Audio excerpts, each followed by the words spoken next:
श्री राम जय राम, जय जय राम। श्री राम जय राम, जय जय राम।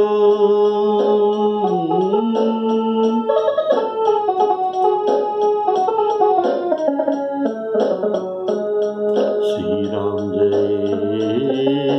राम, जय जय राम। श्री राम जय राम, जय जय राम। आदरणीय श्रोता बंधु,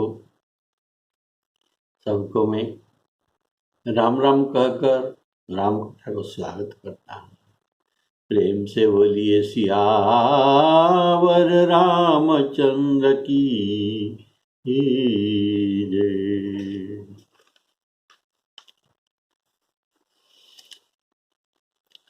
आप पिछले 14 एपिसोड से राम राज्य प्रकरण सुन रहे थे। अभी राम राज्य प्रकरण समाप्त हो गया, तो अभी ये दूसरा चरित आया।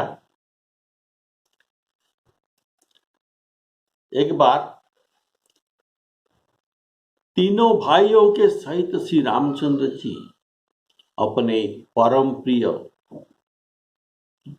पवन कुमार को संग लेकर सुंदर उपवन देखने जाते हैं। तो यहाँ के सब वृक्ष फूले हुए हैं और नवीन पत्र से युक्त है। ऐसा सुंदर अवसर, सुअवसर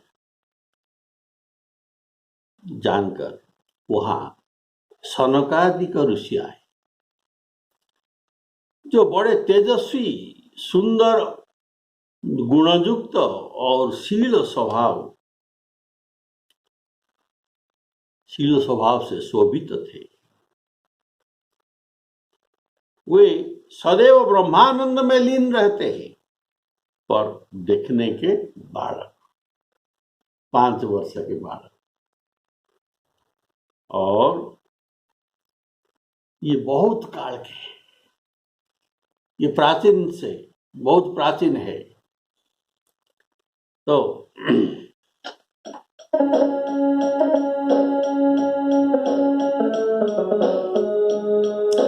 भ्रातन सहित राम एक बार, संग परम प्रिय पवन कुमारा। सुंदर उपवन देखन गए, सब तरु पल्लवित, सब तरु कुसुमित पल्लव नये। जानी समय सनकादिक आए, तेज पुंज गुण शील सुहाए। ब्रह्मानंद सदालय लीना, देखत बालक बहुकालीना। बहुकाल के है।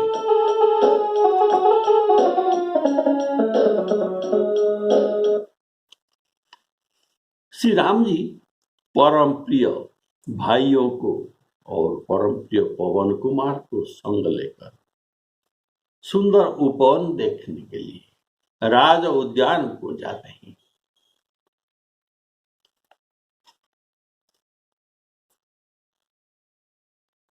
जहां बसंत ऋतु के समान वृक्ष सदा फूलों से भरे रहते हैं।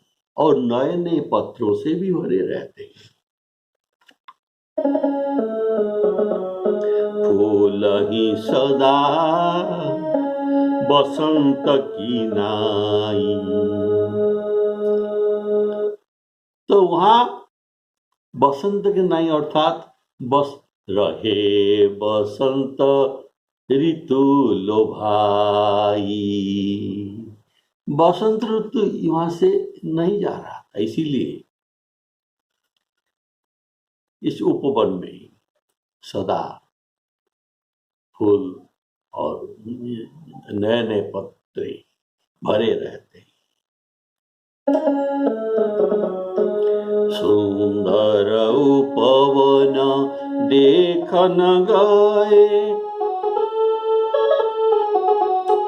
सब तरु कुसुमित, कुसुमित फूलों से भरा और पल्लव नए।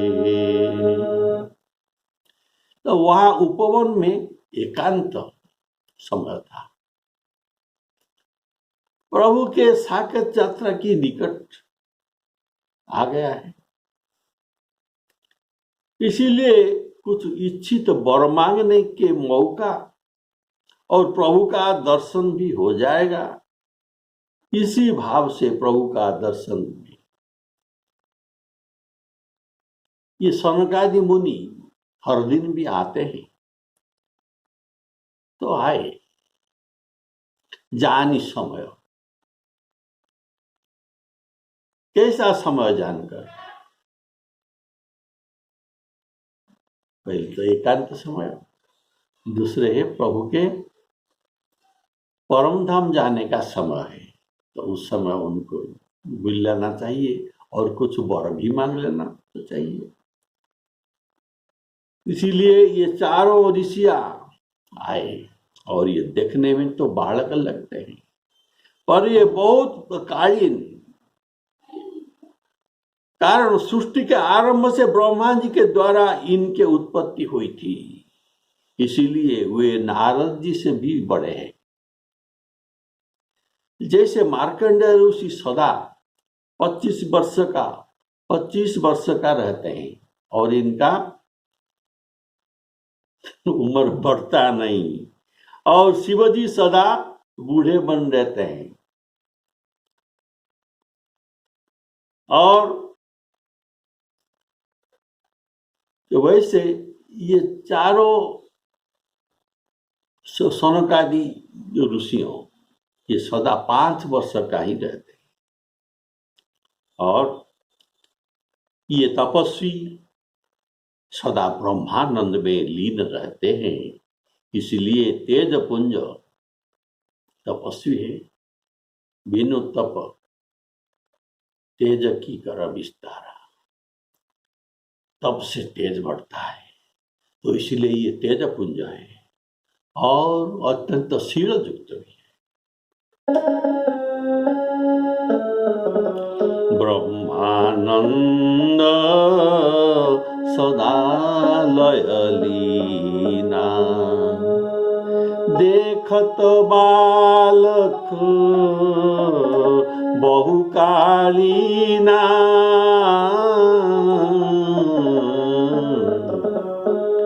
वे चारों सनकादि भाई ऐसे दिखाई पड़ते हैं कि मानो चारों वेद वे रूप धारण करके खड़े हो। वे समदर्शी और भेद रहित है।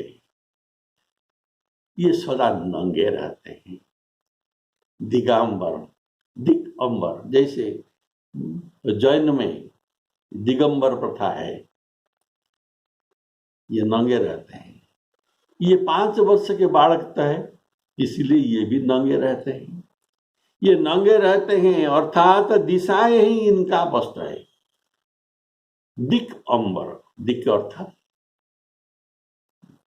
दिशाएं जिसका वस्त्र है, ये दिगंबर।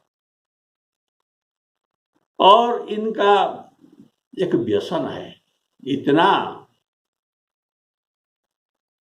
सब कुछ गुण है और एक व्यसन भी है। तो ये व्यसन क्या था न, जहां रघुनाथ जी का चरित्र होता है वहां जाकर उसे सुनते हैं, यह इनका व्यसन था। जैसे हनुमान जी प्रभु के चरित्र सुनते हैं, जहां होता है प्रभु चरित सुनिवे को रसिया, राम लखन सीता मनवासिया, प्रभु चरित सुनिवे को रसिया। तो ये जो सनक आदि मुनि वे ऐसे पंडित है कि, ऐसे ज्ञानी है कि चारों वेद का रहस्य उन्हें छिपा नहीं है, सब जानते हैं। मानो साक्षात चारों वेद रूप धरे हुए हो, ऐसा गोस्वामी जी कहते हैं। रूप धरे जनु चारि वेदा, रूप धरे जनु चारि वेदा, असमदरसी मुनि विगत विभेदा। इनका गुणों का वर्णन करते हैं कि ये समदर्शी मुनि, इनके भेदभाव नहीं है, ये भेद रहित है। अर्थात भेद अर्थात क्या है? भेद का अर्थ है ईश्वर जीवन में भेद। लेकिन ये मुनि ईश्वर और जीवन में भेद नहीं मानते। क्यों? कि सब में ईश्वर को दर्शन करते हैं। ऐसे सिया राम मय सब जग जानी, करऊ प्रणाम जोरी जुग पानी।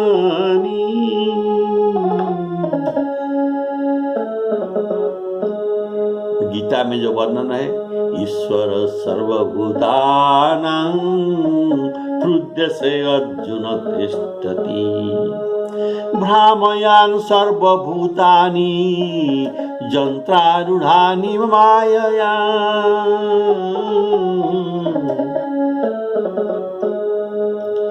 ऐसा उनका ये अनुभव है, ये देखते हैं ऐसा। और इनके लिए कोई भेद नहीं है, स्वर्ग में, नरक में और मोक्ष में भी इनका भेदभाव नहीं है। चाहे हम स्वर्ग में जाए, चाहे नरक में जाए, चाहे मोक्ष में जाए, वही बात नहीं। ये सदा सब जगह में धनुवाणधारी श्री रामचंद्र जी को दर्शन करते हैं। ये सनकादि मुनि स्वर्ग नरक अपवर्ग समान, अपवर्ग मुख्य, स्वर्ग नरक अपवर्ग निशा समाना, जहाँ देख धरे धनुबाना, कर्म वचन मन राव रचेरा। और वाल्मीकि रामायण में वर्णन करते हैं कि श्री सीता लक्ष्मण सहित श्री रामचंद्र जी का इनके सनकादि मुनियों के हृदय में निवास है, संतत निवास है, ऐसा वाल्मीकि जी कहते हैं। जिसे गोस्वामी जी हनुमान जी को कहते हैं, हमारे हनुमान जी एक चलता फिरता राम मंदिर, राम जानकी और लक्ष्मण जी, ये तीनों उनके हृदय में बसते हैं सदा। इसीलिए ये जहाँ जाते हैं इस मंदिर को लेकर जाते हैं। गोस्वामी जी हनुमान जी को ऐसे ही वंदना करते हैं कि बंदौ पवन कुमार बंदौ पवन कुमार,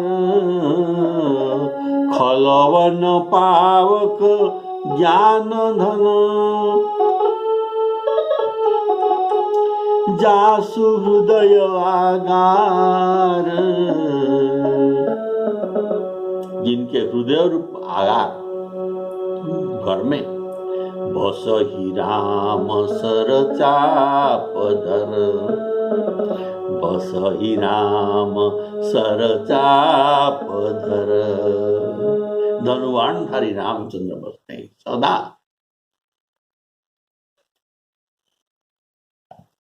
बोलिए सियावर रामचंद्र की जय। तो वैसे ये चारों मुनियां समदर्शी है। समदर्शी अर्थात सबको समान दर्शन करते हैं। विद्या विनयुक्त ब्राह्मण हो या चंडाल हो या कुत्ता हो, मिट्टी और सोना सब समान है उनके लिए। विद्या विनय संपन्ने, ये गीता के वाक्य है। समदर्शी किसको कहा जाता है? विद्या विनय संपन्ने ब्राह्मणे गविहस्तिनी, ब्राह्मण गविहस्तिनी, गवि गौ, हस्तिनी हाथी, सुनी कुत्ता, सुनी चैव सपाके सपाके चंडाल, सुनी चैव सपाके च पंडिता समदर्शिना, इनको समदर्शी कहते हैं। इसीलिए वर्णन किया जाता है कि रूप धरे जनु चारिउ वेदा, समदर्शी मुनि विगत विभेदा। देखिए व्यसन, व्यसन सभी को आकर्षित करता है। सबका मन में कुछ ना कुछ व्यसन है।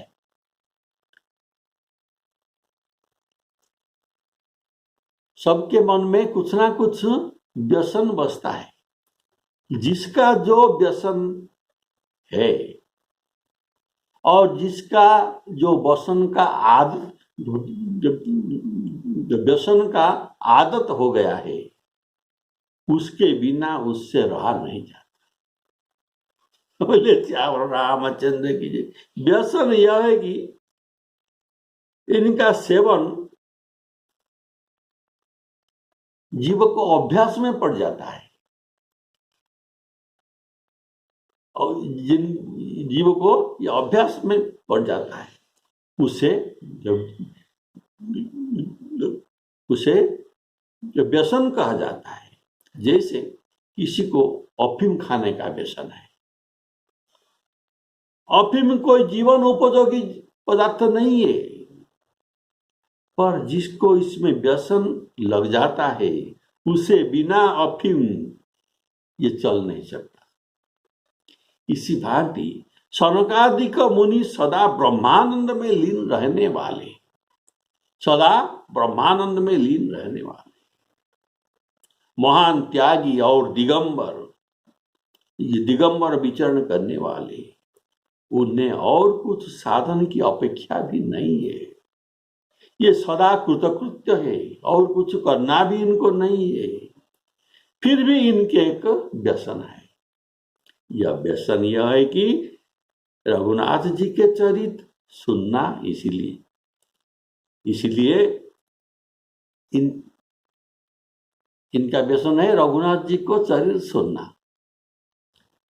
तो इसीलिए जहां तहां भगवान के चरित्र होता है, कोई भी प्रवचन करता है, वहां ये पहुंचकर सुनते हैं। यही है इनके व्यसन, इसके बिना उन्हें रहा नहीं जाता। भगवान का चरित्र सुनना ही है। आशा, एक ही आशा, आशा बसन, आशा बसन, आशा अर्थात दिग भी है, दिग बसन अर्थात दिगंबर, ये सदा नंगे रहते हैं। आशा बसन व्यसन यहति नहीं, रघुपति चरित होई तहाँ सुनई। संत भगवान जी कहते हैं, हे भवानी, श्री सनकादि मुनि वहां कुछ दिन रहे थे। कहाँ? जहां मुनि श्री कुंभज जी, कुंभज अर्थात अगस्ती जी, इनके कुंभज, जो कुंभ से इनका जन्म हुआ, इसीलिए इनका नाम कुंभज, और ये है अगस्ती जी। तो जहां मुनि अगस्ती जी थे, मुनि श्रेष्ठ अगस्ती राम कथा बखान कर कहते हैं। जो राम कथा की ज्ञान उत्पन्न करने वाले, ज्ञान उत्पन्न करने वाले, जैसे अरणी लकड़ी को मंथन करने से अग्नि उत्पन्न हो जाते हैं, ऐसे राम कथा को मंथन करके ये कहते हैं जहां ज्ञान इनमें उत्पन्न होता है। तहाँ रहे सनकादि भवानी, तहाँ रहे सनकादि भवानी, जहाँ घट संभव, कुंभ से जात घट संभव अगस्त्य मुनि, जहाँ घट संभव मुनि विज्ञानी, राम कथा मुनिवर बहु, मुनिवर बखानी, राम कथा मुनिवर बखानी, ज्ञान जोनी पावक जिमी अरनी, पावक जिमी अरनी। तो सनकादि मुनि अगस्त जी के पास जाकर राम कथा सुन रहे थे।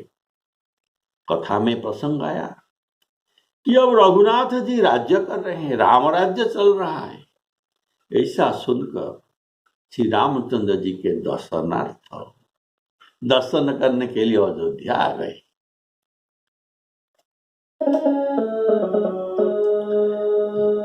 तहाँ रहे सनकादि भवानी, जहाँ घट संभव मुनि विज्ञानी।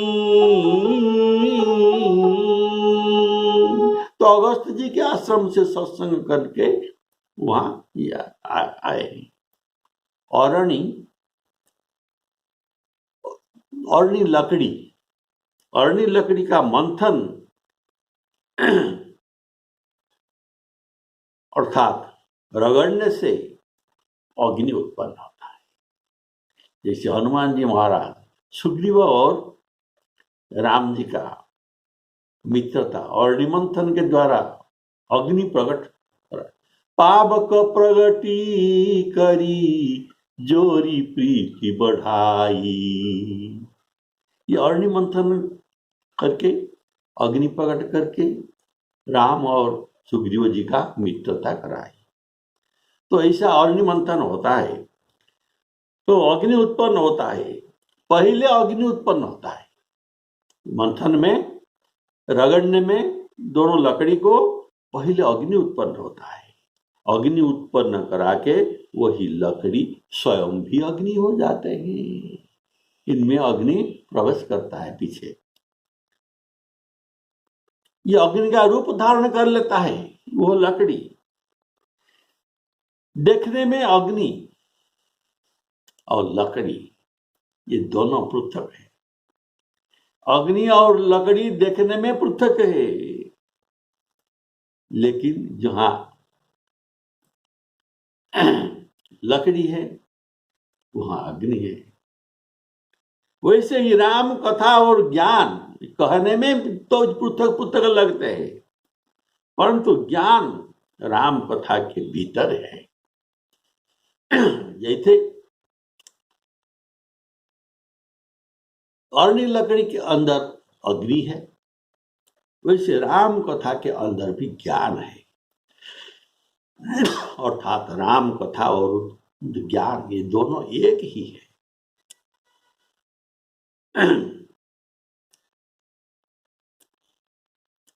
कथा एक, कथा के भीतर ज्ञान कहने का भाव सनकादि ज्ञानी है और रघुपति चरित्र का व्यसनी है। इसी से इनको चरित कहा और उसी के भीतर में ज्ञान है। अर्थात कथा कहकर ये ज्ञान का निरूपण करते हैं। राम कथा कहकर ज्ञान का निरूपण होता है। ये अपने आप ज्ञान हो जाता है राम कथा में।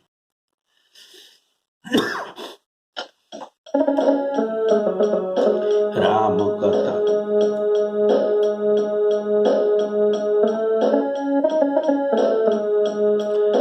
राम कथा मुनिवर जब खानी,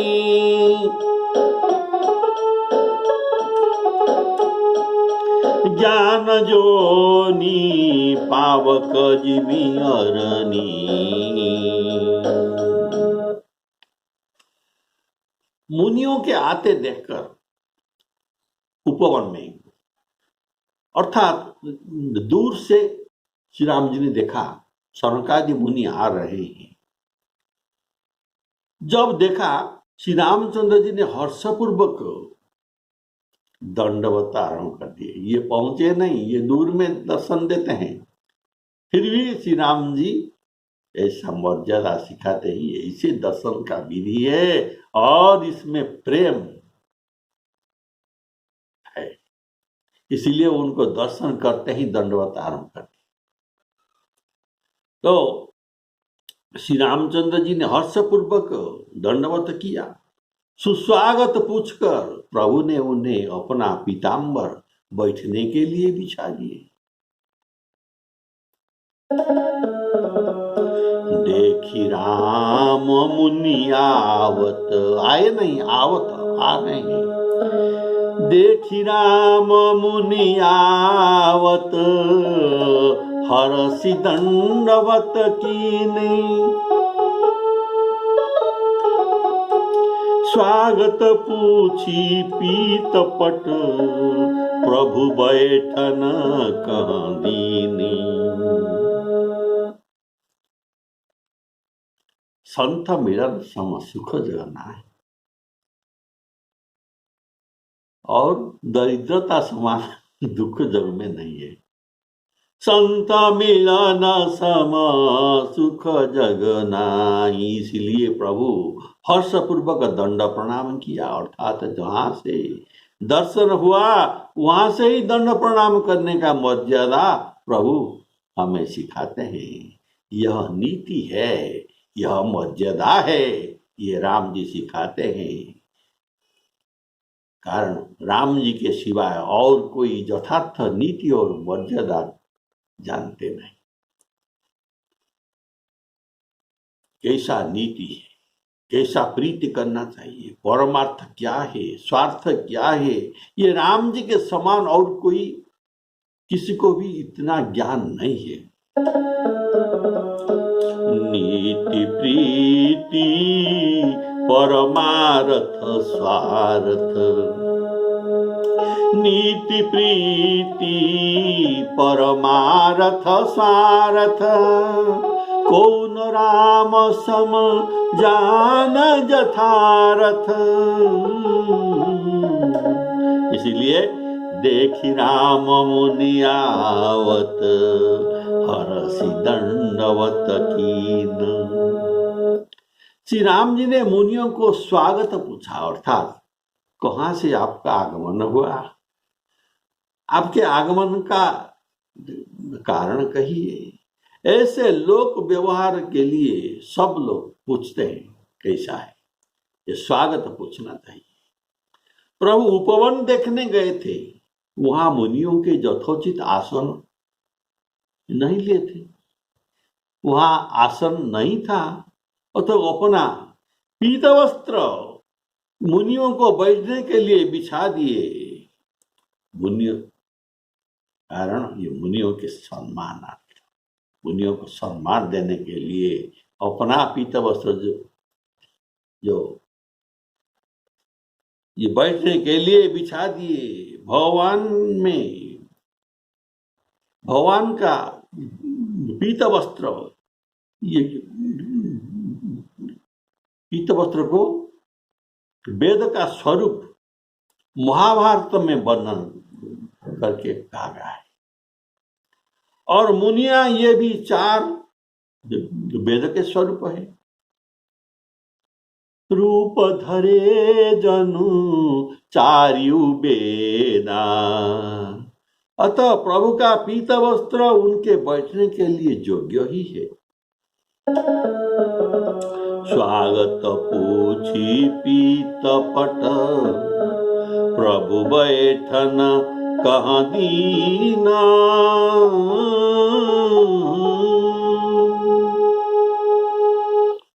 तो पहले उनको पीत वस्त्र बिछाकर बैठा दिए।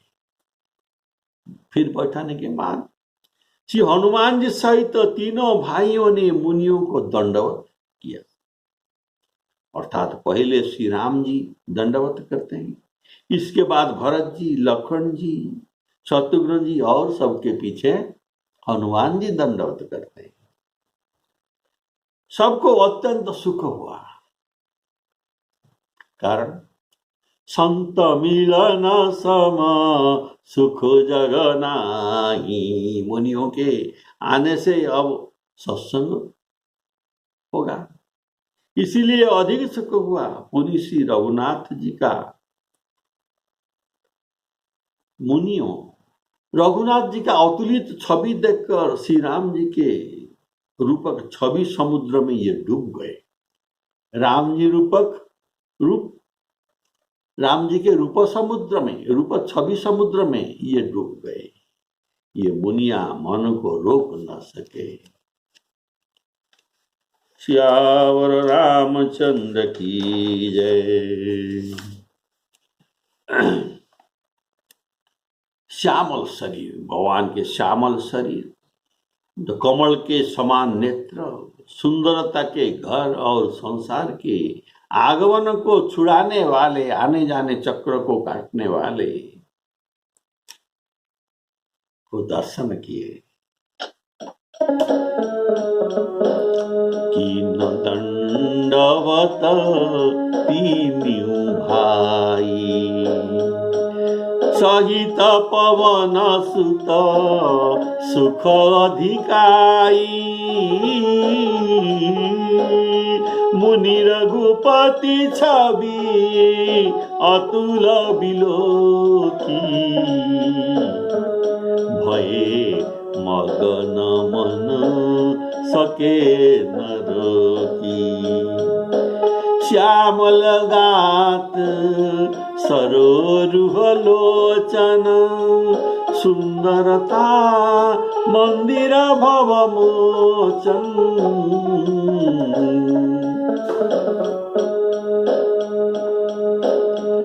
सियावर रामचंद्र की जय। अब चारों मुनि आ गए, राम जी उपवन में है, सत्संग होगा और ये सुंदर चरित्र है, ये आप अगला एपिसोड में सुनेंगे। श्री सीताराम अर्पणमस्तु।